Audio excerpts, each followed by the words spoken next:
चलिए मेरे बच्चे, मेरे मित्र, आगे की तरफ फिर हम लोग बढ़ते हैं। चलिए फ्रेश करते हैं।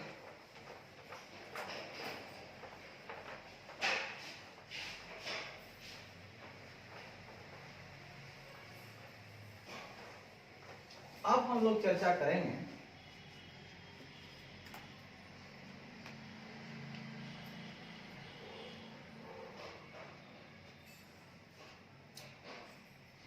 क्या चर्चा करेंगे।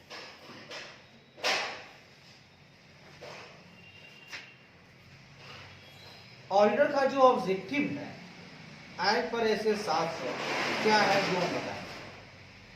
ठीक है, वैसे तो हमने बताया था 4 तरीके का। अब ऑडिटर का जो ऑब्जेक्टिव है वो एज पर ऐसे 700 क्या है वो देखिएगा। Objective of auditor as per ऐसे 700 रिवाइज्ड, ये एक पॉइंट है। ऑडिटर का ऑब्जेक्टिव जो है कम्युनिकेट करना, ईओएम में बातें करना, ओएम में बातें करना, है ना, ओबिन को फॉर्म करना, वही ओबिन को फॉर्म करना है ऐसे 700 के हिसाब से। ठीक है, क्या है सुनिएगा।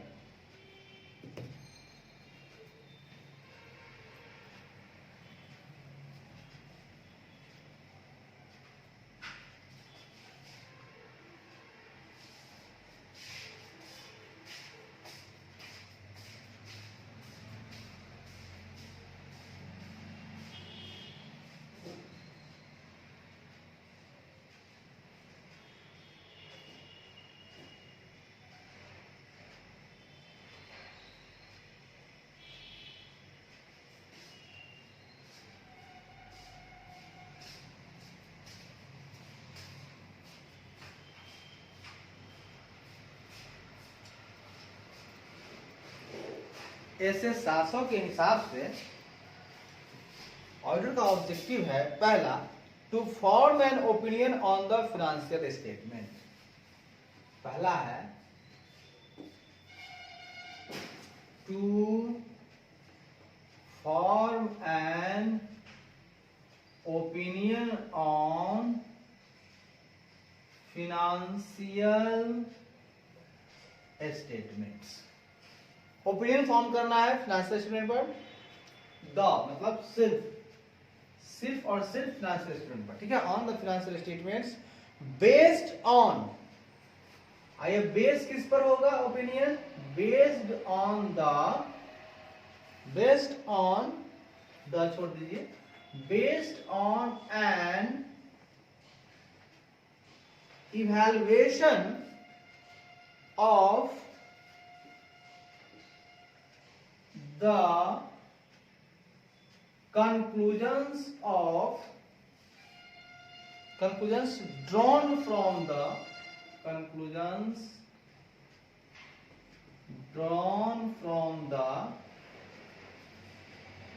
audit evidence obtained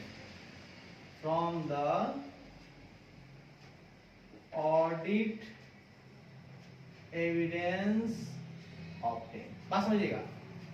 हम ये कहना चाहता है कि ऑडिटर का ऑब्जेक्टिव इसे 700 के हिसाब से कहता है कि वो फॉर्म करेगा, ओपिनियन फॉर्म करेगा फाइनेंशियल स्टेटमेंट पर, लेकिन उसका बेस कौन सा होगा, इवैल्यूएशन का।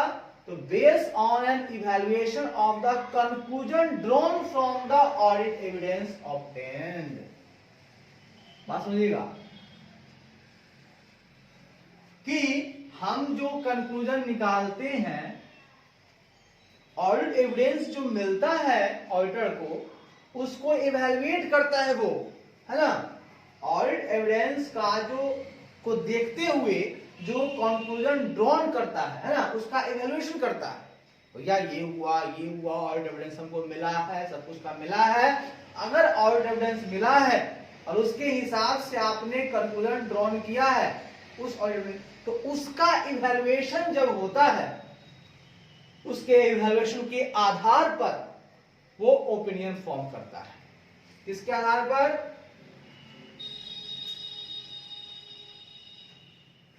इवैल्यूएशन के आधार पर ओपिनियन फॉर्म करता है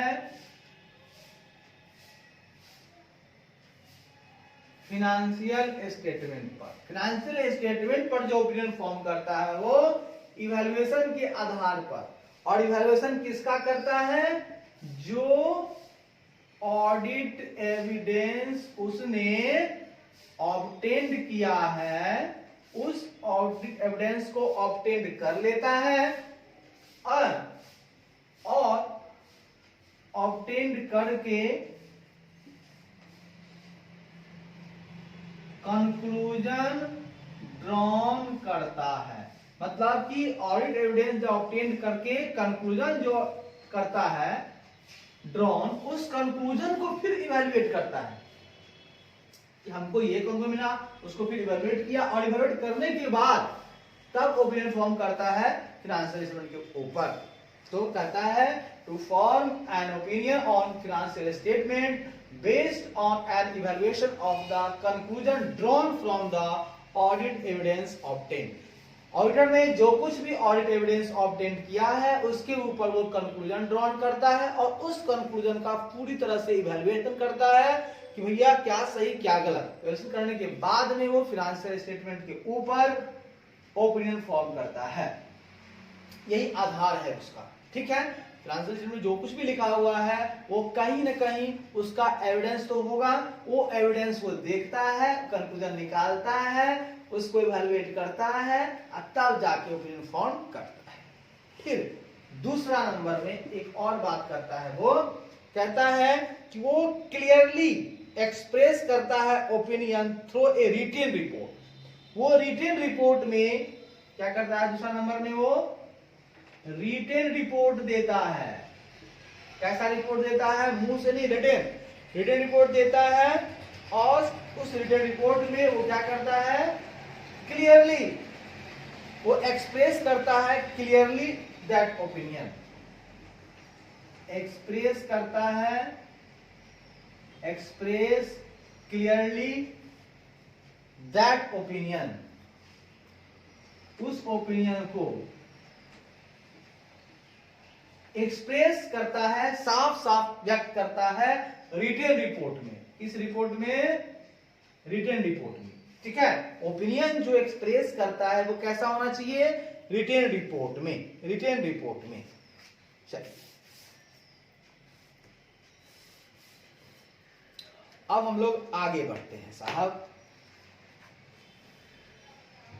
धीरे धीरे हम लोग आगे बढ़ते जाएंगे और बढ़ते चले जाएंगे, कोई दिक्कत वाली बात नहीं है, बहुत अच्छी बातें हैं, समझते हुए चलेंगे। ऑडिट रिपोर्ट के बाद हम लोग ऑडिट ऑफ बैंक पढ़ेंगे, बहुत मजा आएगा, मजा आने वाला है, दिल थाम कर बैठे रहिए।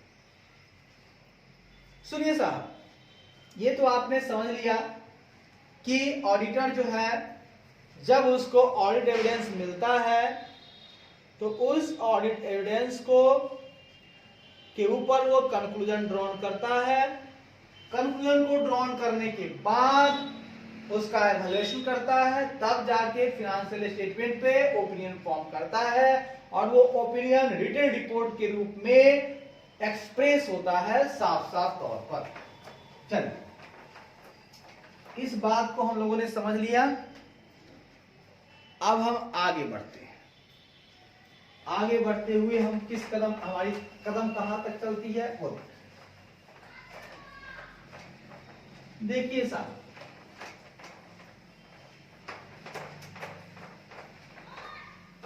देखिए देखिए बहुत मजा आने वाला है, देखिए देखिए बहुत मजा आने वाला है। देखिए आपको ओपिनियन फॉर्म करना है, अच्छी बात है। तो ऑडिटर को एक काम करना होगा, ओपिनियन को फॉर्म करते समय ऑडिटर को रीजनेबल एश्योरेंस ऑब्टेन करना होगा। क्या करना होगा? क्वेश्चन है to form an opinion opinion को फॉर्म करते समय auditor needs to obtain reasonable assurance. Auditor needs to obtain reasonable assurance. ये ऑडिटर आपको रीजनेबल एश्योरेंस ऑब्टेन करना पड़ेगा। ओके,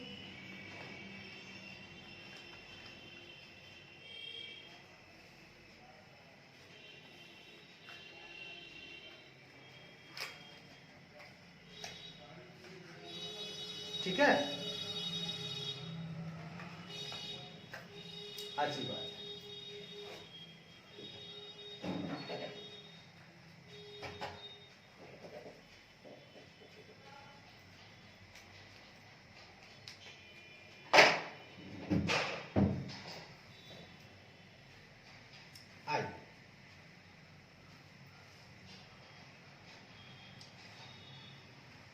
अब देखिएगा, ये जो ऑडिटर साहब हैं वो ऑडिटर साहब क्या कर रहे हैं, ओपिनियन फॉर्म कर रहे हैं। क्या कर रहे हैं, ओपिनियन फॉर्म कर रहे हैं। अच्छी बात है।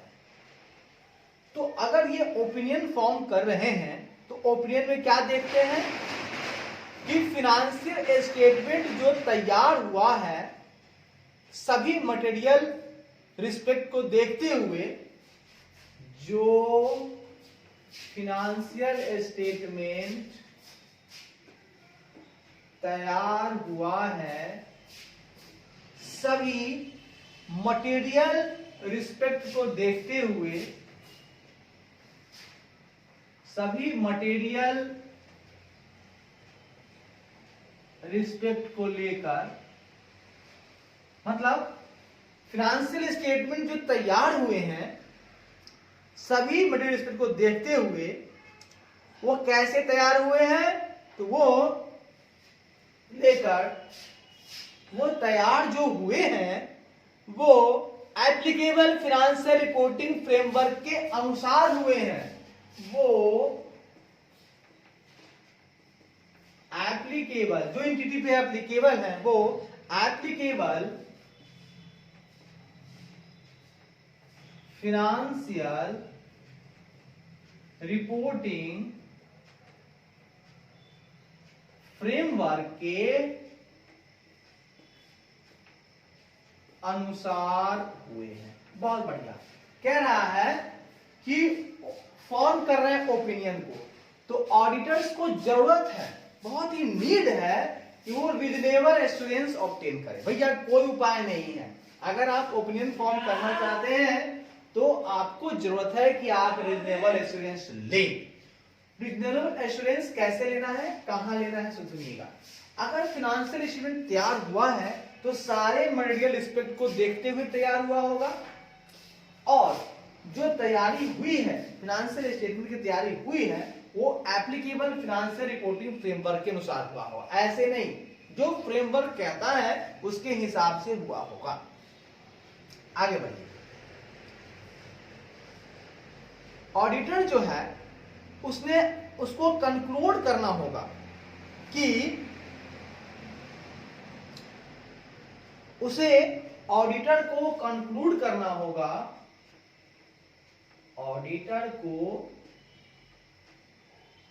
कंक्लूड करना होगा कि उसने रीजनेबल एश्योरेंस ऑब्टेन्ड किया है। ऑडिटर को कंक्लूड करना होगा कि उसने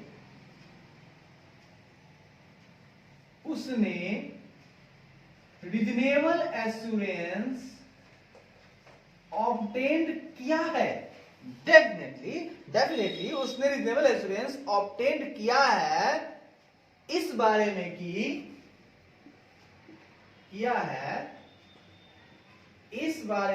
मतलब किस बारे में, तो इस बारे में कि financial statement as a whole, इस बारे में कि financial statement as a whole free from material misstatement हैं। As a whole free from material misstatement है, चाहे वो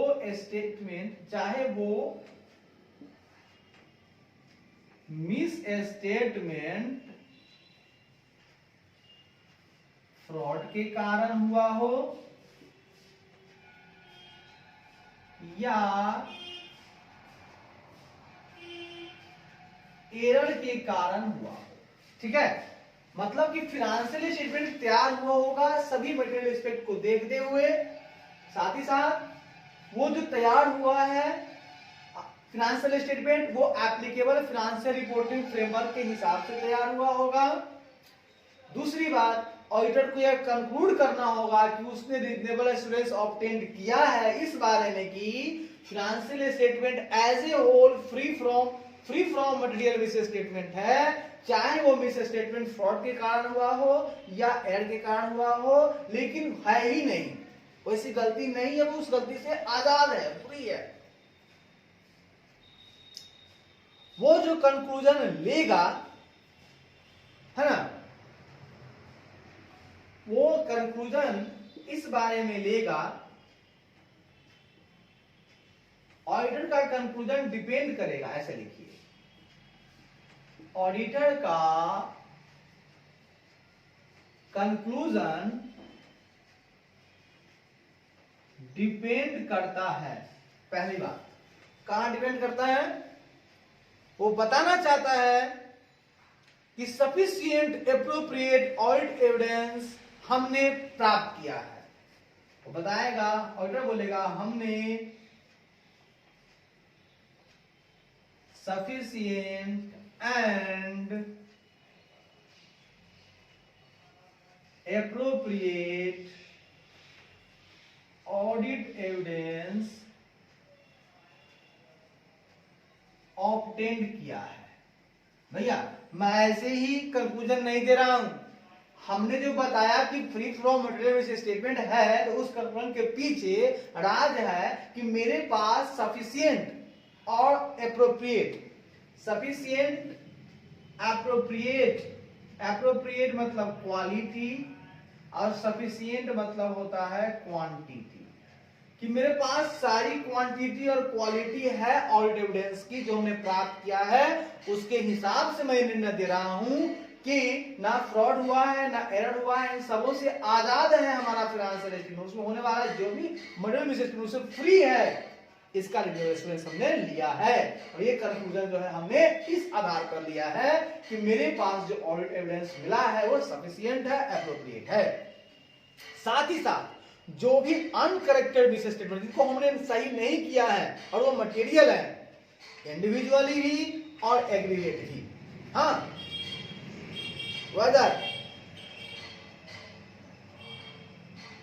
जो हमारा अनकरेक्टेड मिस स्टेटमेंट है, अब बात समझ में, मिस स्टेटमेंट है लेकिन हमने करेक्ट नहीं किया है, अनकरेक्टेड मिस स्टेटमेंट भी है इसमें, ठीक है, जिनको करेक्ट नहीं किया गया है, हो सकता है पिछले साल का होगा, तो अनकरेक्टेड मिस स्टेटमेंट जो है वो मटेरियल है, आर मटेरियल। मैं ये बताना चाह रहा हूं कि मैं जो कंक्लूजन ले रहा हूं उसमें ये बात भी ध्यान रखा हुआ कि कुछ ऐसे मिस स्टेटमेंट है जो अनकरेक्टेड है, जिनको सही नहीं किया गया है और वो मटेरियल है, इंडिविजुअली भी देखे तो वो इंडिविजुअली भी हो सकते हैं और इन एग्रीगेट भी हो सकते हैं, मैंने सारी गलतियों को भी मिला करके देखा जाए तो मतलब हो सकता है 2 4 5 गलती, और कभी कभी एक गलती भी मतलब हो सकता है, मतलब कि उसका बहुत हाई वैल्यू होगा हमारे बिजनेस के हिसाब से, तो वहां वो अनकरेक्टेड है और वो मटेरियल है, हम ये भी ओपिनियन दे रहे हैं। साथ ही साथ हमने इवैल्यूएशन किया है साहब, हमने क्या किया है, इवैल्यूएशन किया है। किसका इवैल्यूएशन किया है? ऊपर आपने देखा है, हमने इवैल्यूएशन ये किया है इससे पहले हमने बताया था आपको कि हमने इवैल्यूएशन ये किया है, क्या क्या इवैल्यूएशन, तो भैया इवैल्यूएशन हमने किया है किसका, तो हमने इवैल्यूएशन किया है कंक्लूजन का, जो कि हमको ऑडिट एविडेंस जो ऑब्टेन्ड हुआ है ना, उसके कंक्लूजन का हमने इवैल्यूएशन भी किया है। जो भी ऑडिट एविडेंस हमने ऑब्टेन्ड किया है यहां पे, इसको हमने जो कंक्लूजन निकाला है उसका इवैल्यूएशन करके निर्णय दिया है, ऐसे निर्णय नहीं दिया है। ऑडिट एविडेंस जो भी हमको मिला है उसको हमने बड़े ही आसान से इवैल्यूएशन करके तब निर्णय लिया है। इस तरह से देखा जाए तो ओपिनियन जो फॉर्म होता है इतना हल्के में नहीं लेना है। ऑडिटर को जरूरत है कि वो रीजनेबल एश्योरेंस लेगा, ओपिनियन फॉर्म करने से पहले वो पता लगाएगा कि जो फाइनेंशियल स्टेटमेंट तैयार हुआ है वो सभी मटेरियल रिस्पेक्ट से हुआ है और वो एप्लीकेबल फाइनेंशियल फ्रेमवर्क के हिसाब से हुआ है। ऑडिटर जब कंक्लूड करता है कि हाँ हमने रीजनेबल एश्योरेंस ऑब्टेन किया है इस बारे में कि फाइनेंशियल स्टेटमेंट जो है एज ए होल वो फ्री है मटेरियल मिसस्टेटमेंट से, चाहे वो मिसस्टेटमेंट फ्रॉड के कारण हुआ हो या एरर के कारण हुआ है। ऑडिटर को कंक्लूजन का तो डिपेंड करता है इस बात पर, तभी करता है जब वो बोलता है कि हमने सफिशिएंट एप्रोप्रिएट ऑडिट एविडेंस लिया है, उनका इवैल्यूएशन भी किया है, ऑडिट एविडेंस लिया है तब डायरेक्ट कंक्लूजन दिया है और उन कंक्लूजन का हमने इवैल्यूएशन किया है, और जो अनकरेक्ट मिसस्टेटमेंट है वो मटेरियल है। चलिए अब हम लोग आगे बढ़ के देखेंगे इवैल्यूएशन बाय द ऑडिटर, उसके बाद देखेंगे specific evaluation by the auditor, definition, form of opinion, फिर कुछ विश्लेषण करेंगे, फिर गोइंग कंसर्न के बारे में जानेंगे। बारी बारी से हम लोग आगे बढ़ते चले जाएंगे। चलिए इसको थोड़ा सा अब घर पे भी, क्योंकि अब आगे रिदम में हमको लाना था, रिदम में पकड़ में आ जाएगा, फिर आगे बढ़ते रहेंगे। Okay, thank you very much, next class से मिलते हैं।